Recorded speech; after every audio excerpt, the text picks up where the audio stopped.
Alrighty. Well, in the strange little world of America, it appears political correctness has well overtaken that of the political correctness in Australia. Regardless of who's now President of the United States, it hasn't stopped the social justice warrior movement continuing in a direction that mind boggles most Australians. This whole, wherever it was again, North Carolina or wherever it was, where they had the whole thing over the transgender bathrooms and all that, and then, you know, these corporations wanted to be high and mighty and take the moral ground, and, you know, then all of a sudden pull out their officers from that state and all that. We couldn't make it up. We couldn't believe it. We just thought, the friggin' hell's going on here? You know, transgender people are about 0.5% of the entire populace, and that's probably not including all the illegal immigrants. But the long and short of it is that you've now got people who are CNN hosts saying that 12-year-old girls who can't face seeing a bit of, well, man bits, because a transgendered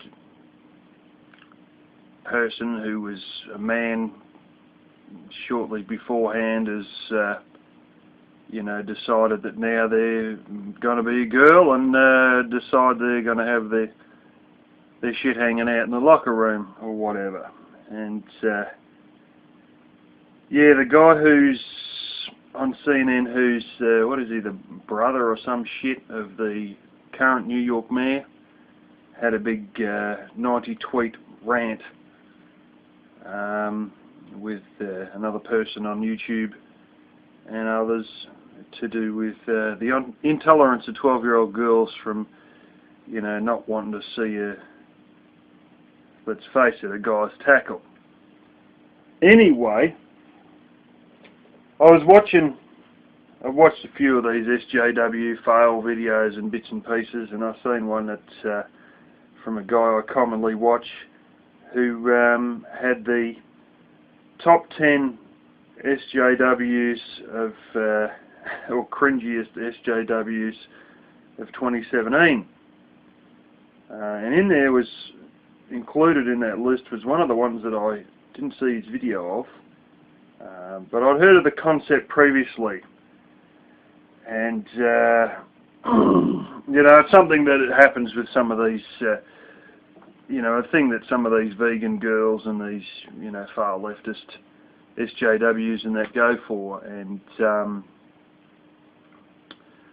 it would be the concept of free bleeding, as they call it. Now, the long and short of it is they just refuse to, just like some women decided that in the 60s they didn't need to wear bras, you know, and I'll be quite honest, the science from a French professor or whatever, he's, you know, done a lot of, spent years actually working on the concept of, do bras make a difference to your boobs? And in fact, until you get to your mid-30s, you don't really need bras. If you're an A cup or a B cup, you can actually go without them. Initially, you mightn't be able to, you know, it might be painful with the shaking and stuff like that, but, you know, all your skin and probably your Cooper's ligaments, which are one of the ones in there, and just your, you know, your general minor muscles inside your skin that deal with contraction and expansion due to cold weather and give you goosebumps and all that. You know, some of those sort of, you know, pretty much take up the slack anyway, at least until you're in your mid-30s. But not only is the idea of wearing bras sometimes out the window, and you know, to be quite honest, it's actually, there are benefits to not wearing bras. you know, at least until you're about age 30-something. It all depends. It all depends on the size you are. It all depends on the thickness of your skin. It all depends on how healthy you are. It all depends on your skin elasticity. But anyway, getting off track a bit, sort of leading on from the concept of not wearing bras, well, these feminists have gone one better, and they don't believe you should wear, you know, maxi pads, tampons, and so forth.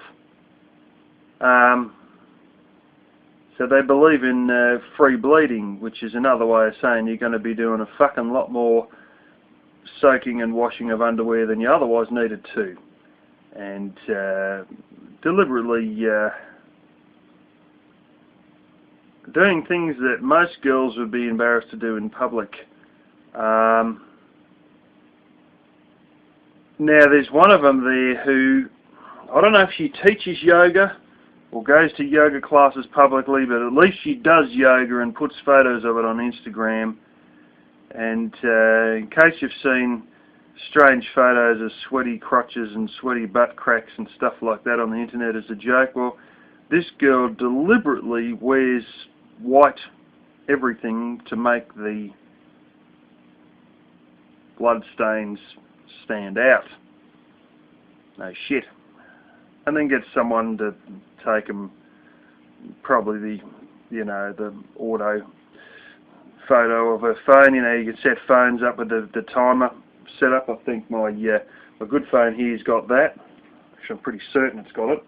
I know this one's also got the shit they have these days, voice-activated photographs, which I use a lot because it stops you from moving the camera as you know, take the final photo. If you just say the word shoot, it'll take photos. She's probably, obviously, owns something similar and gets photos of herself with said stains. But what intrigued me most about the article that featured this was two words used in the title which I've never come across before. She's doing it to bring awareness to period shame. What the fuck? I've heard of fat shaming. Okay, it's basically where people say you should be disgusted for being as fat as you are, with the assumption that some of these fat people are hoeing into the donuts and high cholesterol, sugar, and all that sort of food a bit too much. Whether they are or not, you know, is not known by the accuser, and you know, the long and short of it is they've developed a term called fat shaming because you're making me feel ashamed to be fat. Now I know if you have kidney problems or you only have one functioning kidney, you put on a lot of weight, and sometimes diabetes is another one that can make you put on quite a bit of weight and whatnot, as is bad eating and inactivity, and you know, there's genetic factors of skin elasticity is another one as well. But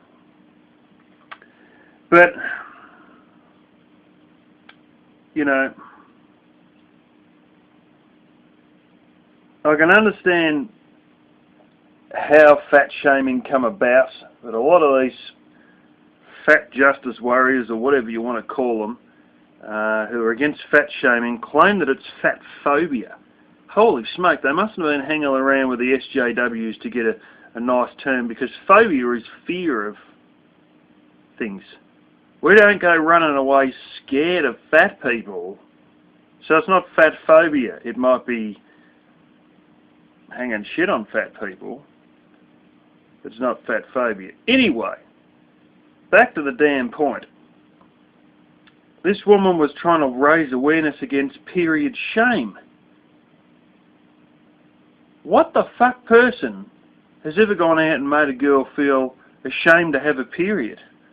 In fact, in Jewish culture, they actually sort of celebrate it and congratulate them because now, well, you're a woman, and without necessarily needing to go through some little procession of a rite of passage, or no little ritual or anything of a rite of passage. Your body's already confirmed that you're now a woman, and they actually have been known to,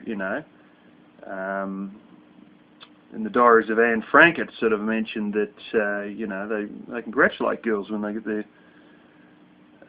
first period, which I think they call their menarche, some frickin' thing. They've got a name for it anyway. And I haven't come across a case of any girl that's been felt, to be made ashamed of having a period, because this stuff happens. It's part of the process of nature.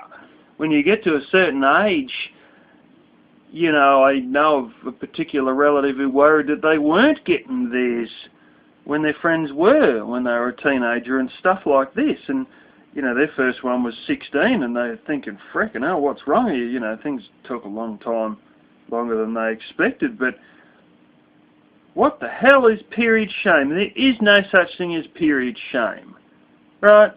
No one's made to feel embarrassed for what just happens, unless they deliberately try and embarrass themselves by wearing white clothes and not wearing maxi pads and just letting it all happen.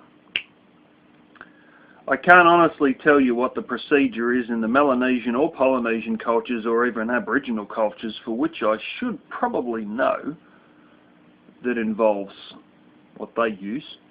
I will tell you there's plenty of fluffy plants, including particular fluff that is used for fire lighting, that comes off a certain sort of a palm tree looking thing that's actually toxic to cows, that was grown natively around where I grew up as a kid. It's funny, it was like fucking near desert and you got these damn palm trees. But then again, Arabia has a lot of palm trees. I don't know what the palm tree's called, I just know that there's some good fluff in there for fire lighting, and while you can't make assumptions, that could have other uses. Anyways, if there's such a thing as period shaming,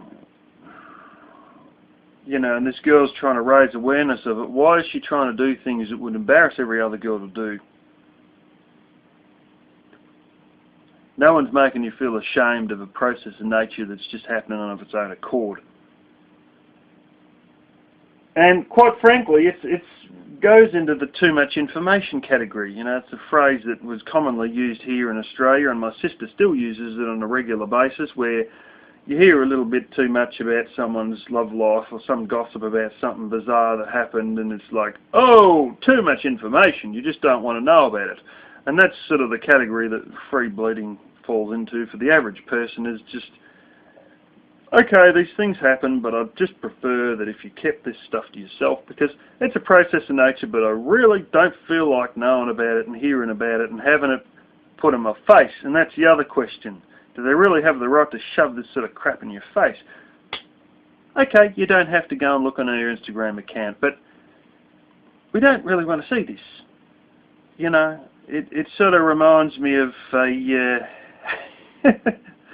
documentary I saw on a guy who goes all around the world and takes nudist photos, and he went into South Africa, and he's flown in, and he's met this old guy who was a real, anti-apartheid type.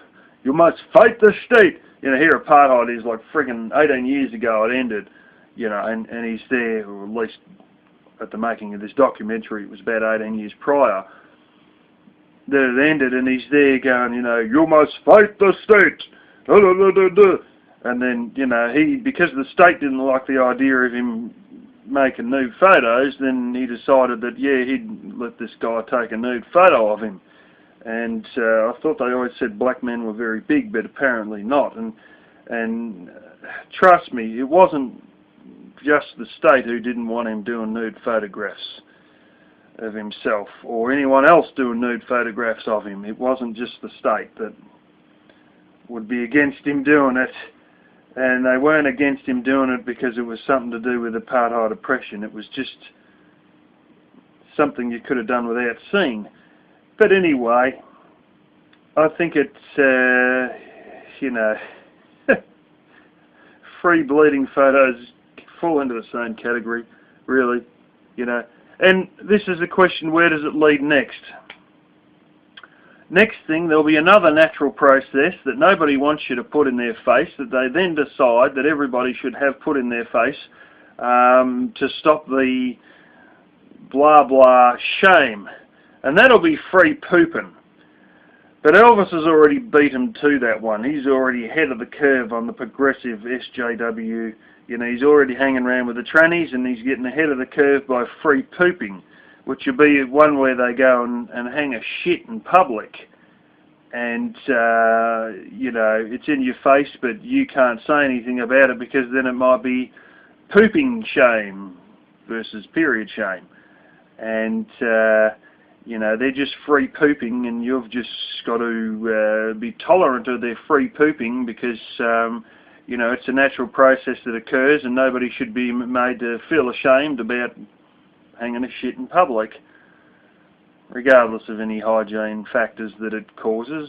And well, there's a guy I work with who had a former workmate of mine had a former workmate who went to India, and he saw exactly that, and he said the guy looked him straight in the eye and shat in the middle of the road.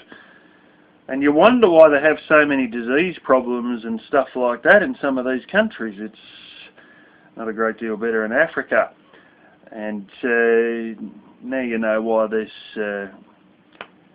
you know, so many diseases getting round. And is it the Ebola? What's the other one they had? It's one they had in England many years ago, and it happened in cholera. That's the one. Happened in Haiti as well. But Ebola is similar in the fact it's a waterborne disease caused by shit, basically.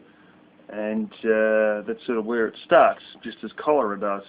And yeah, but that'll be the next one. And it seems as though Elvis and some of the other homeless guys have sort of got the curve on.